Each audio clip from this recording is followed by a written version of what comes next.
নিউজের খবরের প্রভাব রিয়েল এস্টেট কোম্পানি এক্সপেরিয়েন্ট ক্যাপিটালের বিরুদ্ধে জালিয়াতির অভিযোগ। দিল্লি পুলিশের অর্থনৈতিক অপরাধ শাখা 630 কোটি টাকারও বেশি জমির বিষয়ে একটি এফআইআর দায়ের করেছে। এই জালিয়াতি কি ছিল এবং কারা এর সঙ্গে জড়িত ছিল, দেখুন বিশেষ প্রতিবেদন।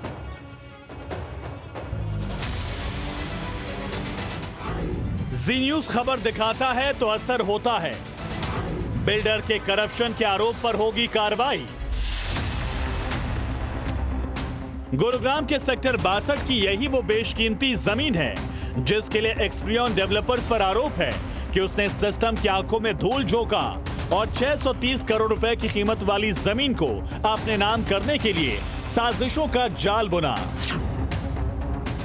एनफोर्समेंट डायरेक्टरेट यानी ईडी की शिकायत पर दिल्ली पुलिस की आर्थिक अपराध शाखा यानी ईओडब्ल्यू ने एफआईआर दर्ज कर ली है।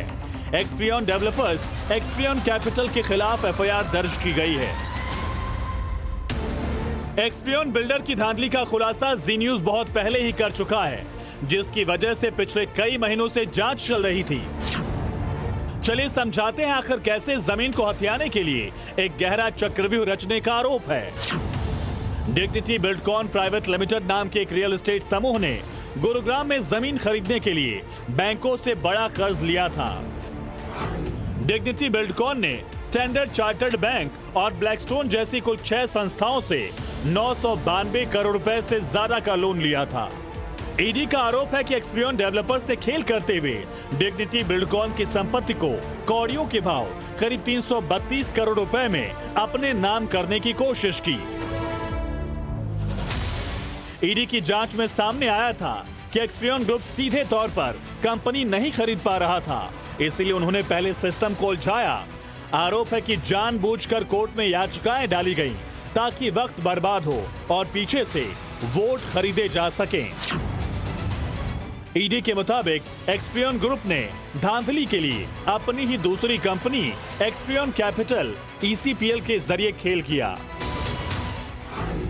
जांच के मुताबिक एक्सपीरियन कैपिटल ने 160 करोड़ रुपए देकर स्टैंडर्ड चार्टर्ड बैंक का कर्ज खरीदा और 50% वोटिंग राइट्स हासिल कर लिए। स्टैंडर्ड चार्टर्ड बैंक का कर्ज 494 करोड़ से ज्यादा का था, लेकिन उसने सिर्फ 160 करोड़ में यानी 70% के नुकसान पर कर्ज बेच दिया था। इसी तरह ब्लैकस्टोन समूह से जुड़ा करीब 58 करोड़ का कर्ज, जिसको करीब करीब आधी कीमत यानी 25 करोड़ में एक्सपीरियन ग्रुप को बेच दिया गया।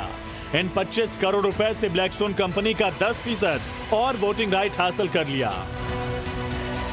आसान भाषा में कहें तो एक्सपीरियन ने कर्ज इसलिए खरीदा ताकि वो कमिटी ऑफ क्रेडिटर्स यानी सीओसी पर कब्जा कर सके, क्योंकि कमिटी ऑफ क्रेडिटर्स ही तय करती है कि दिवालिया कंपनी किसे बेची जाएगी। दरअसल प्लान ये था कि मैं ही खरीदार हूं और मैं ही फैसला करूंगा कि किसे बेचना है। दिवालिया कानून के तहत ऐसा करना कानूनी रूप से गलत है। इस मामले में ईडी का एक और खुलासा और भी चौंकाने वाला था। अल्केमिस्ट एआरसी, जिसके पास वोटिंग का 35% अधिकार था, उस कंपनी के प्रतिनिधि ने ईडी के सामने बयान दिया कि उन पर दबाव डाला गया ताकि वो एक्सपीरियन कैपिटल के पक्ष में वोट डाले। अल्केमिस्ट एआरसी के प्रमोटर हैं आलोक धीर। आलोक धीर पेशे से कॉर्पोरेट वकील हैं और इसी का फायदा उठाकर वो फंसे हुए लोन को अपनी ही कंपनियों के जरिए खरीदने लगे। ऐसी ही एक हेराफेरी के केस में आलोक धीर और उनकी कंपनी फंस चुकी है और अब एक्सपीरियन ग्रुप केस में भी आलोक धीर और उनकी कंपनी अल्केमिस्ट एआरसी की भूमिका संदिग्ध है। ऐसी धांधली के जरिए एक्सपीरियन कैपिटल ने 95% वोटिंग पावर हासिल की और अपनी ही दूसरी कंपनी एक्सपीरियन डेवलपर्स के रेजोल्यूशन प्लान को पास कर दिया। और जांच में सामने आया था कि ऐसा करने के लिए उसने साम और दाम का सहारा लिया। इस घोटाले में एक और खेल खेला गया। गुरुग्राम के सेक्टर 62 की जिस 9.32 एकड़ जमीन के लिए ये पूरी बिसात बिछाई गई, वो जमीन ईडी पहले ही जब्त कर चुकी थी। वो जमीन रेलिगेयर फिनवेस्ट घोटाले के पैसों से थी। ईडी का कहना है कि एक्सपीरियन ग्रुप ने ट्रिब्यूनल से बात छिपाई।